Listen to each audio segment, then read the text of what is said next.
Batid ninyong lahat na may namata na namang hapon sa ibaba ng bundok. Walang nakaalam kung ilan silang lahat.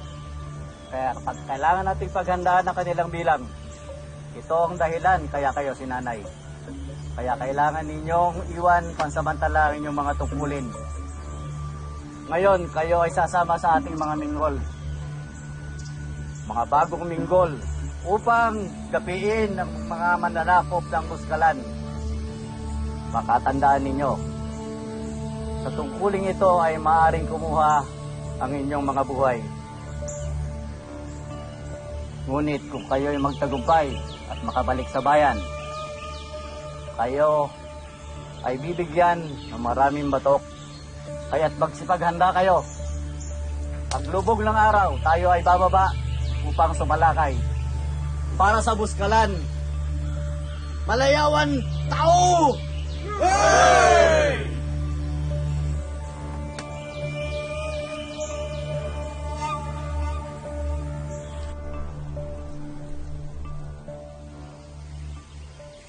Ang maipapabaon ko lang sa'yo, ang alaala ko.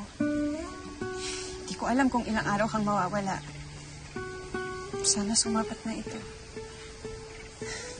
Salamat, aking mahal. Hindi ko mapigilang hilingin kay Hapauhon dyan na sana'y hindi ka nalang kasali sa misyong ito. Natatakot akong mapahamak ka. Ungod, alam mo namang bata pa lamang ako ay nais ko na maging isang minggol. Ngayon, matutupad na aking pangarap. Ngunit kakasanay mo lang bilang isang minggol. At ilang linggo lang kayong nagsanay.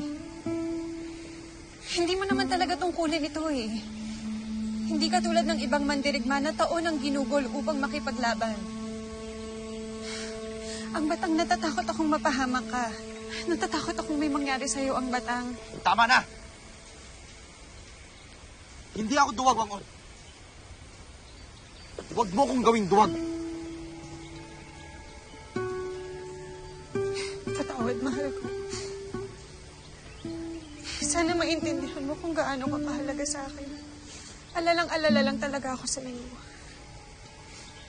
Ilang taon na tayong magkarelasyon. Hindi ko lang alam kung anong gagawin kung mawala ka.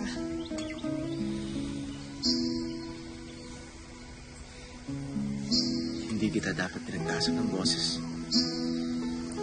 Patawarin mo ako, aking mahal. Walang katumpas sa pag-ibig ko para sa iyo.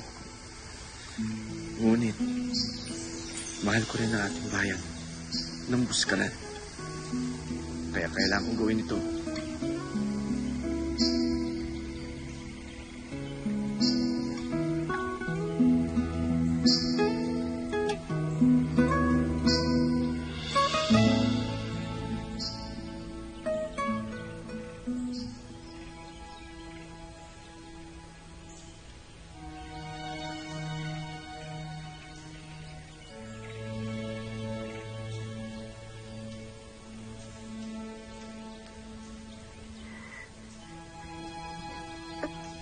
Pinhold na ang Batang.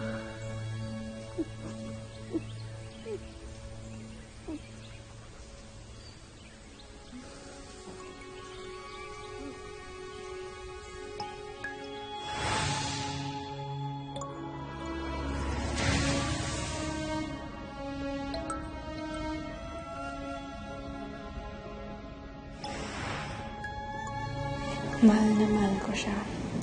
Iniisip ko pa lang na siya ay nasusugatan. Nasasaktan na ako.